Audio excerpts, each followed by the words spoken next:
Momento Senac, um videocast que chega até você com assuntos atuais sobre gestão, saúde, gastronomia, arte, tecnologia, comunicação, moda e beleza de forma leve, descontraída e direta. Olá para você que nos acompanha na sua plataforma de streaming favorita. A gente está começando mais um Momento Senac e antes de mais nada eu vou me autodescrever. Eu sou Letícia, sou mulher da pele clara, tenho cabelos castanhos escuros, ondulados, encaracolados nas pontas. Estou usando um blazer jeans meio cinza escuro, por baixo uma blusa preta. Bom, hoje nessa edição do Momento Senac está super especial. Eu estou falando aqui direto de Tiradentes, né? Essa cidade histórica tão acolhedora, tão querida, né? E a gente vai bater um papo com a nossa querida docente, que é a Betânia, gente. Ela é professora, ela é docente aqui do Senac, ela é turismóloga, ela é especialista em gestão estratégica de políticas públicas e mais vários adjetivos ali no currículo. Betânia, é um prazer ter você aqui nessa edição do Momento Senac. Muito obrigada, Letícia. Para mim é um prazer estar aqui, né? Também farei minha autodescrição nesse momento. Sou uma mulher da pele clara, os cabelos castanhos encaracolados, só que hoje eles estão, né, de chapinha, estão lisos, com luzes. Também uso óculos, estou de blazer preto e blusa branca. E é um prazer estar aqui com vocês. Obrigada, Betânia. A gente que te agradece. Bom, como eu disse, a gente está num lugar riquíssimo de histórias, né? Tiradentes é um dos destinos mais visitados no nosso país, tanto pela arquitetura, pela gastronomia, pelo patrimônio histórico que a gente tem aqui. E tem tudo a ver com o nosso tema hoje do nosso podcast, que é turismo de experiências, né? No momento pós-pandemia, a gente até conversava sobre isso nos bastidores, né, Betânia? Hoje a gente vê que tudo já meio que voltou, né? As coisas já voltaram. Mas foi um tempo sombrio, né? Foram cerca de quase 2 anos sem as pessoas utilizarem tanto do turismo, sem poder viajar. A gente focou muito no virtual e ficou aquela preocupação, aquela vontade de viver as experiências que a gente não podia viver, né? Então agora ainda bem que a gente está num cenário onde as viagens voltaram, né? E diante disso eu queria que você explicasse para a gente qual é o conceito exato de turismo de experiências. O turismo de experiência, especificamente, é aquele turismo que vai trabalhar a exploração dos sentidos, né? O turismo já é, por si, uma explosão de experiências, né? Porque quando você se programa para viajar, você quer sair da sua rotina, então você quer viver algo diferente. Mas, especificamente, o turismo de experiência é aquele em que o visitante ele se envolve inteiramente com a cultura do local. Seja essa cultura através da música, seja essa cultura através do artesanato, seja essa cultura através da gastronomia. Então, é um conceito que surgiu no Brasil no ano de 2006, através da parceria do Sebrae com o Ministério do Turismo. Existe até um estudo, né, recente nesse pós-pandemia, justamente até da FEComércio também, que hoje, o nosso turista, ele não né, o atual visitante, ele está justamente querendo mais experiências do que a questão meramente mecânica, meramente contemplativa.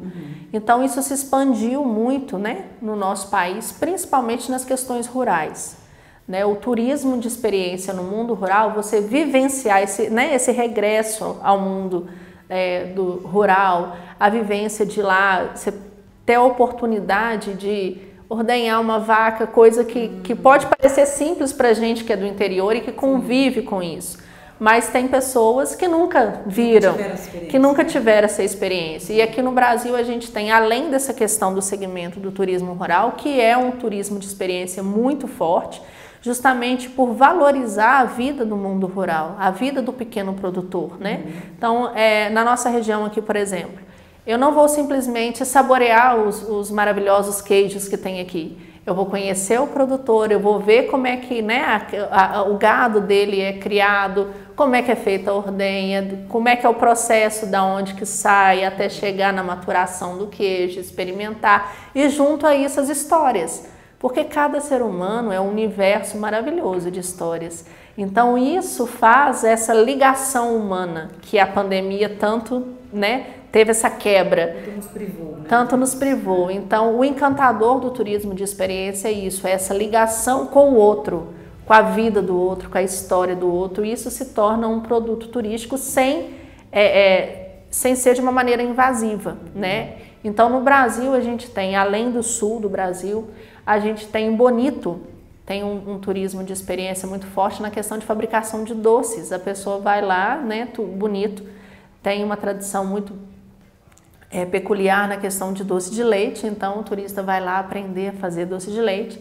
Tem turismo de experiência também no Nordeste, nos Paus de Arara, pessoas que participam, aquela vida nordestina, né? A vida muito cultural do nordestino. Então tem, a gente tem comprovações, né? E pacotes já sendo vendidos para essa questão do turista sentir o que é, né, vivenciar um trajeto num pau de arara e escutar as histórias dos migrantes. E também tem a questão do cangaço, por exemplo, né, as pessoas vão para as regiões onde tinha lá as figuras, né, Lampião, Maria Bonita, e aí além de escutar, simplesmente contemplar o local onde que eles passaram, as pessoas se vestem como, sentem essa experiência de sair para a Caatinga, como se vivessem esse tempo. Então, o turismo de experiência, ele te traz justamente isso, uma volta a esses sentidos. O turismo mexe muito com o imaginário. Aqui no Brasil também a gente tem, na nossa região, por exemplo, na cidade de São Tiago, que já está comercializando muito a questão do turismo de experiência na área rural, você visitar fazendas de café dentro de um trator. E aí você anda, passeia na plantação de café e aí você vai explicando, né, vai ouvindo toda a história daquela plantação, daquela fazenda, os tipos de grãos diferentes. Aí você pode ter experiência, se estiver na época, de colher um grão, de sentir o aroma. Depois você volta e toma o café também, né, que aí é a experiência gastronômica também. E fora isso, no mundo afora também tem muitos exemplos interessantes. Então, para que o turismo de experiência aconteça, e que ele se desenvolva cada vez mais, as pessoas precisam desenvolver em si o senso do pertencimento, essa autovalorização. Por isso que eu acredito que ele é muito bonito, porque ele pode ser um grande fator de desenvolvimento social, econômico, cultural e autoestima. A gente tem relatos de pessoas, por exemplo, nessa cidade mesmo, né, de São Tiago, que está investindo muito bem aqui na nossa região no turismo de experiência, de pessoas que iam mudar do sítio, por exemplo, e aí reativou. São Tiago é a terra do café com biscoito, e só que tem muita produção mais em massa. Reativou as antigas produções nos fornos artesanais para o turista ir lá, aprender a receita caseira, a receita da avó e colocar a mão na massa. Então, para vivenciar o turismo de experiência, o turista ele tem que ter essa vontade de conhecer o outro, né? De conhecer a cultura do outro, de conhecer novas experiências.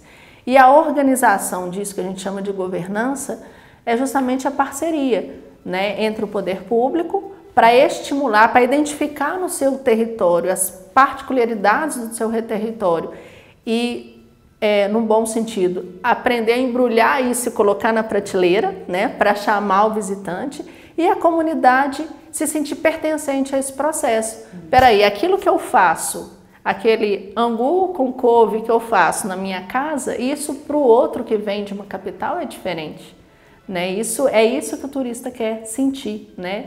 É essa história, esse tempero caseiro, é esse artesanato manual carregado de histórias. Então, o turismo de experiência, ele valoriza a pessoa, a história da pessoa. Por isso que eu acredito muito nele, porque eu acredito muito nas pessoas. E uma coisa que é muito importante é que o turismo de experiência veio justamente fazer essa junção da cultura. Porque por muitos tempos cultura e turismo parecia que eram coisas dissociadas, e na verdade não é, né? A cultura é o detentor de toda a riqueza. E o turismo vem como aquela ferramenta para valorizar essa cultura. Para falar, poxa, olha o valor que a sua broa de fubá tem. Para você ter uma ideia, na Itália, eles vendem pacotes de turismo na Calábria e são caros. Para você fazer, sabe o quê? Para você ir lá, conversar com uma nona italiana, colher tomate na horta dela, aprender a fazer molho, aprender a fazer massa. e ouvir as histórias dela e pagar caro para isso. É uma imersão, né? É uma imersão. Aí eu falo, por que não trazer isso para a nossa realidade? Uma avó mineira, sim, que faz uma rosquinha, que faz um bolo, que faz uma quitanda, que conta várias histórias. Que conta várias histórias. Aí lá ela tem o pé de milho no fundo da horta e ela mesmo no moinho de pedra moe o fubá, né? Isso faz uma pamonha, né? Um curau, um mingau e por aí vai, né? Então é um universo muito vasto. É verdade. E a gente sai daquela questão de, por exemplo, eu vou numa cidade, vou no Rio de Janeiro, conheci o Rio de Janeiro, o Cristo e os pontos turísticos, etc. Mas eu não conhecia quem vive lá. Né? Qual a experiência de quem vive lá? Exemplo, né? Só o Rio de Janeiro. Mas sim, qual a experiência de quem está ali vivendo todo dia? Como é que é vivenciar isso? Então, eu acho que isso é espetacular, né? E você citou o Rio de Janeiro, por exemplo. A gente pode considerar um turismo de experiência o turismo que está sendo feito nas favelas do Rio. Tem pessoas estrangeiras que vêm para ir lá na favela, já tem conviver para ver a questão do samba, das comidas tradicionais, as histórias que se ouve, né? As religiões afro-brasileiras que foram nascidas naqueles morros. Sim. E aí quer entender sobre, né? Vivenciar um pouco dos ritos, isso tudo faz parte. Né? É o indivíduo olhar para si e falar assim, a minha história, o que eu faço tem valor.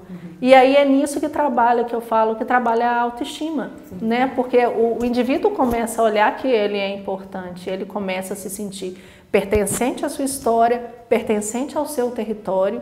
Eu costumo, né, nas minhas aulas e palestras sobre o tema, falar justamente que se nós soubéssemos o quanto que a história do nosso território nos molda enquanto pensamento de pessoa também, a gente valorizava mais esse território.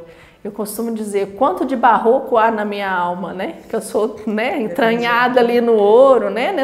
Nessa dualidade que o barroco traz, o quanto que isso está no meu modo de ser, no meu modo de enxergar a vida também. E como é que pode ser trabalhado esse turismo de experiências aqui em Tiradentes? Como que a expertise na questão gastronômica que a gente vê em Minas pode potencializar para desenvolver isso aqui em Minas Gerais, o que você acha? Tiradentes, né, como a gente comentou no começo, além de ser um destino, né, indutor para a região, a referência dele é a gastronomia. Né? A referência de Tiradentes é a gastronomia. E como que isso pode ser trabalhado aqui? Aliás, já vem sendo trabalhado, justamente descobrindo, né, essas receitas tradicionais, vamos colocar de uma maneira genérica, as doninhas, né, as quitandeiras, ou mesmo aquelas que fazem lá o frango coraponobres, que é tradicional da região, que é aquela plantinha que está ali no muro, né, do mas que virou um prato sensacional e muito cobiçado pelo visitante. E aqui em Tiradentes também tem muitos produtores de queijo. Conhecer na comunidade da Caixa d'Água da Esperança, né? Tem muita produção de queijo bacana ali. Então é ir lá. Tem a Rosana que faz biscoitos também. Ela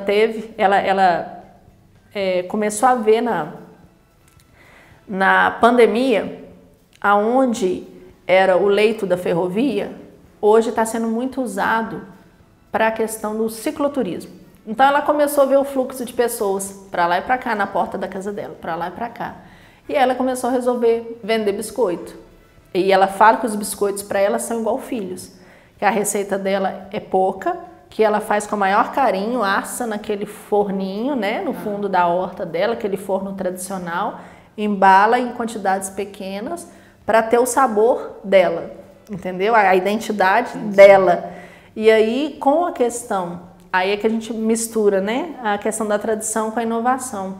O advento aí da pandemia, ela começou a aprender a mexer com redes sociais. Então, ela já foi gravada até um programa com ela, pela tradição que ela carrega, da história, do modo de fazer o biscoito dela. Ela transformou a identidade dela, as receitas da família dela, numa fonte de renda para ela.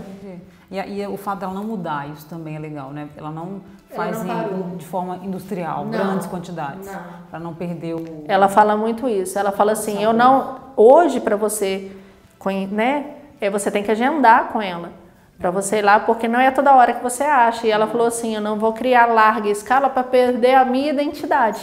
Ela fala que até o modo de embalar o biscoito dela é único dela, entendeu? Que ela trabalha cada produção como um filho mesmo. Então você tem que agendar para ir lá. E aí você conhece a história dela, ela te conta a história da comunidade, da caixa d'água, do forno ali de cupim, né, no chão, e por que é aquilo ali. Além do biscoito, ela faz doce também. Então é isso, é a pessoa entender que o cotidiano, aquilo que ela traz da história de vida dela, tem valor comercial quando bem trabalhado, né?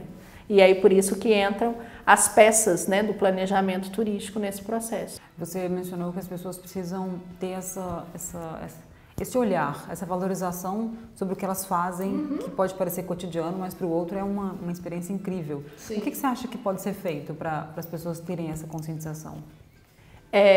Eu acredito que deve ter um despertar. Elas precisam entender, elas precisam conhecer que isso é uma possibilidade. Eu vou te dar um exemplo muito concreto. E esse exemplo tem a ver com o SENAC. No ano de 2020, no auge ainda da pandemia, o município de São Tiago, que é atendido pela unidade de São João del Rei, ele resolveu investir na capacitação da cadeia produtiva ali, donos de pousadas, donos de sítio, artesãos, para investir no turismo de experiência. E aí, numa dessas capacitações, eu tive o prazer de estar lá e eu levei um vídeo do sul do Brasil sobre a experiência de andar, né, que lá nas plantações de uvas eles colocavam dentro dos tratorzinhos a pessoa e levava para passear né, o vídeo chama Viver, Experimentar e Sentir, que é de uma região de vinhos, né, do sul do Brasil. Eu passei esse vídeo na capacitação e hoje eles estão fazendo isso com café. Então eu acredito que esse braço do SENAC é muito importante, né, de ser parceiro do poder público e ir nessas comunidades e despertar isso nas comunidades. Eu acho que a gente tem uma nova era do ouro agora, o ouro ser humano, né, o ouro das histórias. Minas quando fala em Minas Gerais, lembra-se, né, do ouro, do minério, do diamante. Eu acho que está na hora da gente cada vez mais olhar o ouro mineiro, né? As histórias que a gente tem, a rica gastronomia que a gente tem pode ser trabalhada com diversas experiências, porque a gente tem uma explosão de culturas no mesmo território. É influência italiana, é influência árabe, né? São João del Rei mesmo, a gente tem uma comunidade sírio-libanesa muito forte, né? Então tem a tradição da comida deles ali, ao mesmo tempo que você come comida árabe, você come comida italiana, e aí você vem com pratos portugueses e nós somos isso tudo. Né? São experiências muito diferentes que precisam ser valorizadas. Numa de suas palestras você menciona sobre cidade criativa. O que seria uma cidade criativa? Isso foi um conceito que a Unesco trouxe no ano de 2004, é justamente as cidades que conseguem valorizar a cultura do seu território e transformar essa cultura em uma fonte de trabalho e renda organizado e coletivo, né? Então, esse conceito se espalhou de território criativo, é aquele território, como você comentou, né? Minas tem a tradição do material, do patrimônio edificado. Tá, mas e o olhar do jovem que vem nesse patrimônio edificado? O que ele pode, através dessa nova visão dele, tirar deste patrimônio edificado e fazer uma releitura e juntar a tradição com agora, né, a inovação, né? Então a cidade criativa é essa que tem uma governança, e aí essa governança, que é um grande desafio, é onde você tem que juntar o empresariado, o poder público, a comunidade, né, para fazer esse diagnóstico local, essa valorização, esse pertencimento do território e transformar isso em um produto rentável para todos, né? Porque quando você trabalha isso para o poder público, você divulga seu município, né? Então você tem ali aumento de divisas com os visitantes que vêm, o comércio começa a trabalhar melhor, então você tem uma arrecadação melhor. Para o empreendedor local, ele tem o empreendimento dele, para a comunidade, a valorização da sua história e também oportunidades, né, de criar. Então, é você pegar, por exemplo, a tradição aí, como a gente disse, da mineração. Quais são os pratos que vêm dessa tradição? Eles vêm de qual origem? Eles vêm da origem africana? Eles têm uma mescla com a cultura portuguesa? Sim. Né? Então, vamos trabalhar isso de forma a valorizar, né, o que tem por trás disso. Não só a gastronomia, mas o artesanato, o modo de ver, a língua, a dança. Né? Então, mais uma vez o turismo criativo, que é complementar ou paralelo ao turismo de experiência, né? Eles são conceitos muito parecidos. Ele vem justamente dessa questão do ser humano e que o ser humano seja esse agente de transformação, de usar a sua capacidade de olhar a sua riqueza de território e transformar aquilo numa nova realidade. E no Brasil, esse conceito hoje está sendo trabalhado como cidades criativas, 10 destinos, e um deles é Belo Horizonte. E Belo Horizonte justamente pela questão da gastronomia, né, que é forte, né? Quando fala em gastronomia, lembra de Minas Gerais, né? Lembra de Minas Gerais, isso. Então, Belo Horizonte é um dos destinos criativos que está, né, que tá nessa rede que foi criada e justamente através da gastronomia. Entendi.